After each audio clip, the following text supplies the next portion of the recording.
First ಎಂಜಲ ಹಾಲು ಕುಡಿಬೇಕು. ಎರಡನೇದು ವಾಂತಿ ಮಾಡಿದ್ದು ಊಟ ಮಾಡಬೇಕು ಅಂತ. ಮೂರನೇದು ಎಣದ ಮೇಲೆ ಹಾಕಿರುವಂಥ ಒಡವೆ ವಸ್ತ್ರಗಳು ಮಾತ್ರ ನೀನು ಧರಿಸ್ಬೇಕು ಅಂತೇಳಿ ಕಳಿಸ್ಕೊಡ್ತಾರೆ. 12 ವರ್ಷ ಜೊತೆಗಿದ್ದು ಗುರುಗಳು ವಾರ್ತೆಗಳೇ ಅರ್ಥ ಆಗಲ್ಲ. ಇನ್ನು ನಾವು ಓದಿದ್ದೀವಿ ವೇದಗಳು ಅಂತ ತಕ್ಷಣ ಅದು ಒಳಗಡೆ ಅಂತ ಅರ್ಥಗಳು ನಮಗೆ ಅರ್ಥ ಆಗ್ಬಿಡುತ್ತಾ? ಈಗ ಉದಾಹರಣೆಗೆ ಒಂದು ಗುರು ಶಿಷ್ಯಂದ್ರ ಸಂಬಂಧಗಳು ಹೆಂಗಿರ್ಬೇಕು ಅಂತ ಬಿಟ್ಟು ಹೇಳ್ತಾರೆ. ಒಂದೂರಲ್ಲಿ ಗುರು ಶಿಷ್ಯಂದರು ಒಂದು ಊರಿಗೆ ಅದು ಹೋಗ್ತಿರ್ಬೇಕಾರೆ ಇಬ್ಬರು ಒಂದು ಊರಲ್ಲಿ ನೆಲೆಸ್ಬೇಕು ಅಂತ ಇಷ್ಟ ಆಗುತ್ತೆ, ಉಳ್ಕೊಂಡ್ಬಿಡ್ತಾರೆ. ಉಳ್ಕೊಂಡಾಗ ಏನಾಗುತ್ತೆ, ಆ ಊರಿಗೆ ಸಮೃದ್ಧಿಯಾದಂಥ ಮಳೆ ಬಂದ್ಬಿಡುತ್ತೆ. ಆವಾಗಿಂದ ಸಮೃದ್ಧಿ ಮಳೆ. ಅವಾಗ ಗೊತ್ತಾಗುತ್ತೆ ಏನಿದೆ ಈ ಥರ ಮಳೆ ಬರೋಕತ್ಬಿಡ್ತಲ್ಲ, ಇಷ್ಟು ವರ್ಷ ಇಲ್ದಿತ್ತು ಅಂತ ಹೆಂಗಾಯಿತು. ಅವಾಗ ಬೆಳೆ ಮಳೆ ಎಲ್ಲ ಊರೆಲ್ಲ ತುಂಬಾ ಸಂತೋಷ ಲವಲವಿಕೆಯಾಗಿ ತುಂಬಾ ಒಂದು, ಏಕೆಂದರೆ ಮನುಷ್ಯನಿಗೆ ಇನ್ನೇನು ಬೆಳೆ ಚೆನ್ನಾಗಿ ಬಂದ್ಬಿಡ್ತಂದ್ರೆ ಹಂಗೆ ಆ ರೀತಿಯಾಗಿ ಎಲ್ಲರೂ ಸಂತೋಷವಾಗಿರ್ತಾರೆ. ಹಿಂಗೆ 2-3 ವರ್ಷ ಆಯಿತು, 5 ವರ್ಷ ಆಯಿತು. 5 ವರ್ಷ ಆದಮೇಲೆ ಇಡೀ ಊರಲ್ಲೆಲ್ಲರೂ ತುಂಬ ಚೆನ್ನಾಗಾಗ್ಬಿಡ್ತಾರೆ. ಆವಾಗ ಅಲ್ಲಿರೋ ಹಿರಿಯರೆಲ್ಲರೂ ಅಂದರೆ ಹಿರಿಯರೆಲ್ಲ ಇರ್ತಾರಲ್ಲ, ಊರಿನ ಪ್ರಮುಖರೆಲ್ಲ ಯೋಚನೆ ಮಾಡ್ತಾರೆ, ಏನಪ್ಪ ನಮ್ಮ ಈ ರೀತಿಯಾಗಿ ಹಿಂಗಿದ್ವಿ 5-10 ವರ್ಷ ಕೆಳಗಡೆ, ಈ ರೀತಿ ಇಷ್ಟು ಚೆನ್ನಾಗಿ ಆಗ್ಬಿಟ್ವಲ್ಲ ಹೆಂಗೆ ಅಂತ ನೋಡಿದಾಗ ಆವಾಗ ಅವರಿಗೆ ಪ್ರಮುಖರಿಗೆಲ್ಲರೂ ಯೋಚನೆ ಬರುತ್ತೆ, ಅಯ್ಯೋ ಅಲ್ಲಿ ಯಾರೋ ಇಬ್ಬರು ಗುರು ಶಿಷ್ಯಂದರು ಬಂದರು, ಅಲ್ಲಿ ತನಕ ನಮ್ಮದು ಊರು ಈ ರೀತಿ ಆಗಿತ್ತು, ಈಗ ಇಷ್ಟೊಂದು ಸಮೃದ್ಧಿ ಆಗೈತೆ. ಅವಾಗ ಅವ್ರಿಗೊಂದು ಸಲ್ಮಾನ ಇಷ್ಟೆಲ್ಲ ನಾವು ಅವರಿಂದನೇ ಬಂದೈತೆ ಅಂತ ನಮಗೆ ಗೊತ್ತಾಯಿತು. ಅದಕ್ಕೆ ಅವರಿಗೆಲ್ಲರೂ ನಾವು ಒಂದು ಸನ್ಮಾನ ಮಾಡೋಣ ದಯವಿಟ್ಟು ಅಂತೇಳ್ಬಿಟ್ಟು ಊರವರೆಲ್ಲ ಇದು ಮಾಡ್ತಾರೆ. ಸರಿ ಆಯ್ತು, ಹಂಗಾರೆ ಸನ್ಮಾನ ಗುರು ಕೇಳೋಣ ಅಂತಬಿಟ್ಟು ಗುರು ಹತ್ರ ಹೋಗಿ ಕೇಳ್ತಾರೆ, ಗುರುಗಳೇ ನಮ್ಗೆ ಈ ರೀತಿ ನಮ್ಮ ಊರು ಹಿಂಗಾಗಿತ್ತು, ಇವಾಗ ಸಮೃದ್ಧಿ ಆಗ್ಬಿಟ್ಟೈತೆ, ಅದು ನಿಮ್ಮ ಪಾದ ಇಟ್ಟಾಗ ನಿಮ್ಮ ಊರಿಗೆ ಬಂದಿದ್ದಕ್ಕೆ ಹಿಂಗಾಯಿತು, ಅದಕ್ಕೋಸ್ಕರ ನಿಮಗೊಂದು ಸನ್ಮಾನ ಮಾಡ್ಬೇಕಂತಿದ್ದೀವಿ ಗುರುಗಳೇ ಅಂತ ಹೇಳ್ತಾರೆ. ಅವರು ಸಂತೋಷ ಪಡ್ತಾರೆ. ಹೌದಾ, ಸರಿ ಆಯಿತು ಯಾವಾಗ ಅಂತ ಹೇಳಿದಾಗ ಇಂಥದ್ದು ನಾವು ದಿನ ಫಿಕ್ಸ್ ಮಾಡ್ಕೊತಿದ್ದೇವೆ ಗುರುಗಳೇ, ಆ ದಿನ ನೀವು ಬಂದ್ಬಿಡುವಂತಾರೆ ಗುರುಗಳೇ ಅಂತ ಹೇಳ್ತಾರೆ. ಸರಿ ಆಯ್ತು ಹಂಗಾರೆ ಅಂತೇಳಿ ಅಂತಾರೆ. ಆ ದಿನಕ್ಕೆ ಎಲ್ಲರೂ ಇಡೀ ಊರವರೆಲ್ಲ ಸೇರಿ ದುಡ್ಡು ಹಾಕಿ, ಇಡೀ ಊರವರೆಲ್ಲ ಸೇರಿ ದುಡ್ಡು ಹಾಕಿರ್ತಾರೆ, ಹೆಂಗಿರುತ್ತೆ ಎಲ್ಲ ದುಡ್ಡು ಹಾಕಿ ಯಾರಿಗೆ ಆ ಗುರು ಶಿಷ್ಯಂದ್ರಗಳಿಗೆ ಅಂತ ಹೇಳ್ಬಿಟ್ಟು ಅವಾಗ ಪ್ರತಿಯೊಂದು ಸ್ನಾನ ಭೋಜನ ಎಲ್ಲ ರೆಡಿ ಮಾಡಿ ಅವರಿಗೆ ಹೆಂಗೆ ರೆಡಿ ಮಾಡಿರ್ತಾರೆ. ಅವಾಗ ರೆಡಿ ಮಾಡಿ ಹೋಗಿ ಕರೀತಾರೆ, ಗುರುಗಳೇ ಬನ್ನಿ ಸ್ವಾಮಿ ಅಂತ.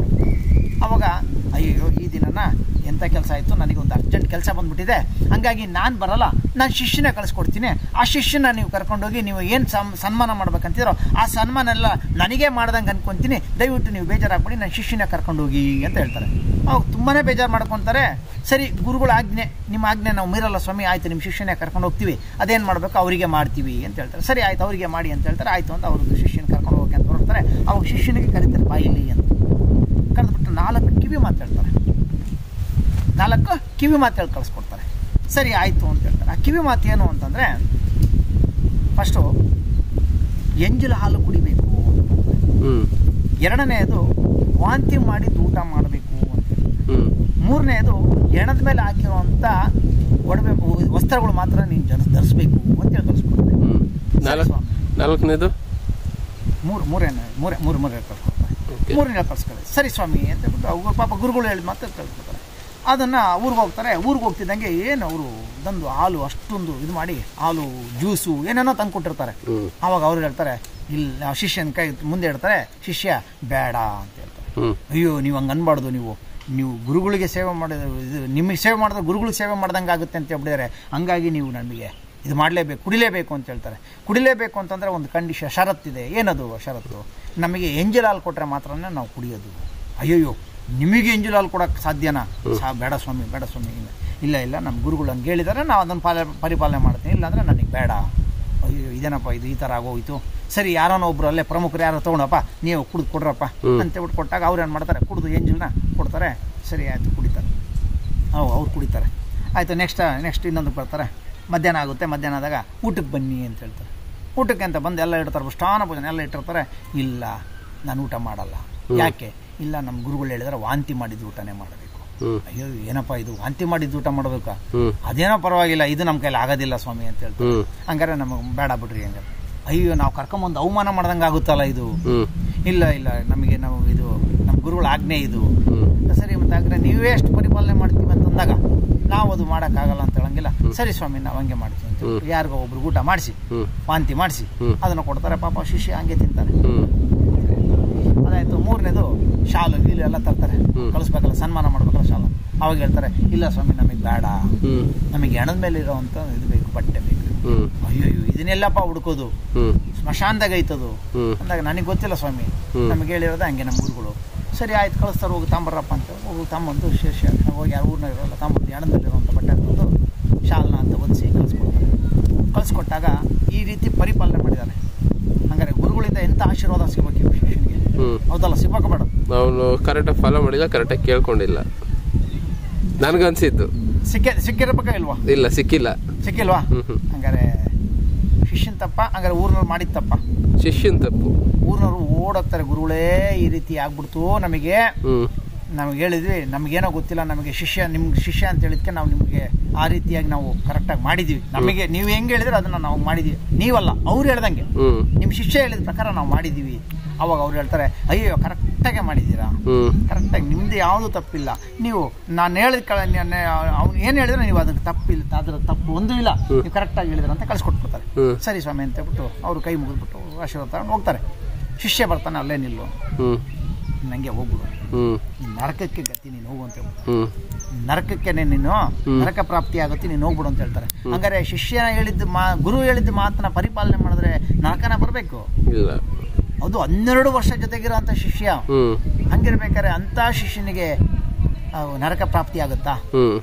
ಹಂಗಾರೆ ಏನ್ ಹೇಳಿದಾರೆ ಅದರಲ್ಲಿ? ಹೇಳಿರೋ ಅರ್ಥಗಳು ಅವನು ಅರ್ಥ ಮಾಡ್ಕೊಂಡಿಲ್ಲ. ಹಂಗಾರೆ ಏನೋ ಹಂಗಾರೆ ಅದ್ರಾಗ ಇರ್ಬೇಕಲ್ವಾ? ಹಂಗಾರೆ ಏನದು?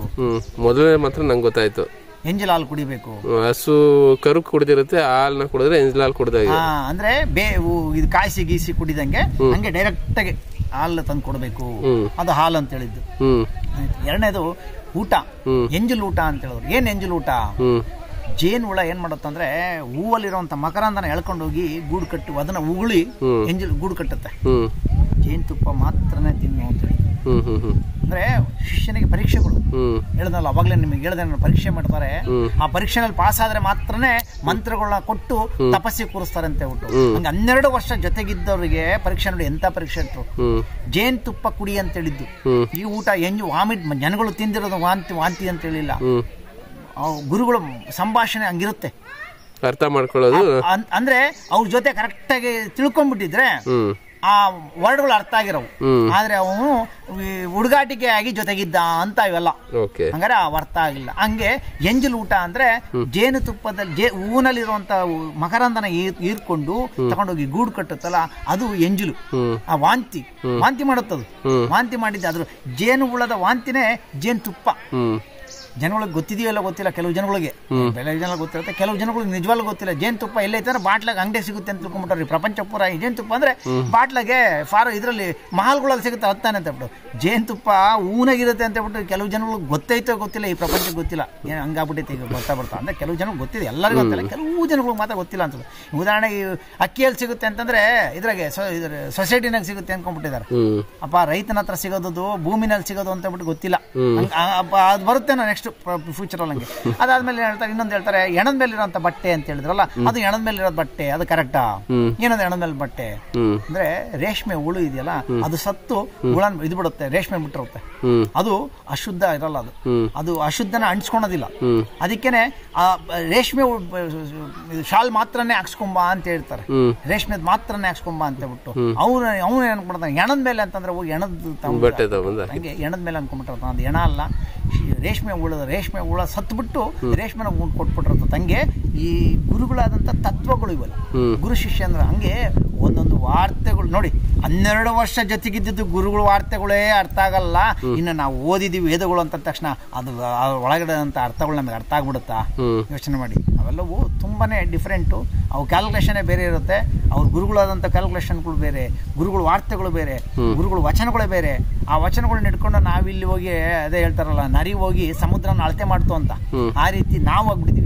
ನರಿ ಹೋಗಿ ಸಮುದ್ರದ ನರಿ ಬಾಲದಲ್ಲಿ ಹೋಗಿ ಸಮುದ್ರನ ಅಳತೆ ಮಾಡಕ್ಕಾಗತ್ತಾ? ಯೋಚನೆ ಮಾಡಿ. ಹಂಗೆ ಗುರು ಅಂದ್ರೆ ಏನು ಅಂದ್ರೆ ನಮಗೆ ಗೊತ್ತಿಲ್ಲ. ಅವ್ರ ಬಲ ಯಾವ್ದ್ರಾಗ ಅಳತೆ ಮಾಡ್ತಿದ್ವಿ ಅಂದ್ರೆ ಸ್ಕೇಲಲ್ಲಿ, ಅದಕ್ಕೊಂದು ಸ್ಕೇಲ್ ಐತೆ, ಅದಕ್ಕೊಂದು ಇದಿರೋದು ಮೀಟರ್ ಇರುತ್ತೆ, ಅದನ್ನ ತಗೊಂಡೋಗಿ ಅಳತೆ ಮಾಡಬೇಕು. ಅದು ಬಿಟ್ಬಿಟ್ಟು ನಾವು ಹೋಗಿ ನರಿಬಾಲದಲ್ಲಿ ಅಳತೆ ಮಾಡ್ದಂಗೆ ಅಳತೆ ಮಾಡ್ತಿದ್ದೀವಿ. ಅದಲ್ಲ, ಗುರು ಅಂದ್ರೇ ಬೇರೆ. ವಿಚಾರ ತಿಳ್ಕೊಬೇಕಂದ್ರೆ ತುಂಬಾನೇ ಇದೆ, ವಿಚಾರ ತಿಳ್ಕೊಂಡು ಓಕೆ ಹೋಗ್ತಾ ತಿಳ್ಕೊಳ್ಳೋಣ. Yes sir.